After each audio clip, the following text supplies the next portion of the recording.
এখন কি দাঁড়াও এদিকে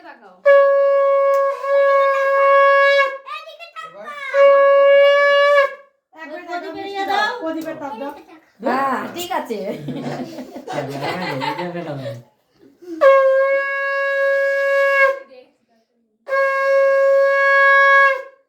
বেবির ওই মিষ্টিটা ভালো লাগছে না, মুখটা দেখে বুঝতে পারছি। তাহলে ওটাই দাও। ওটা কেন বেবিকে তুমি যেটাই দেওয়া জামাই সেটাই ওর কাছে অমৃত হয়ে যাবে খালি, আর বাকিগুলো হচ্ছে না তো। ওপা মিষ্টি দিয়ে করে মিষ্টি করে এই ধান দুপুরগুলো রেখে দিবা।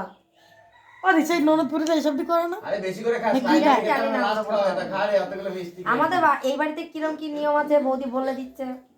আমি তো সে আমাদের দেখেছি তো যে হ্যাঁ আরে প্রণাম। বৌদিরাই বলতে পারে। এইটা তো প্রণাম করাটা তো প্রণাম করলি কিন্তু কিছু দিল না, প্রণাম কর কিন্তু কিছু দিল না।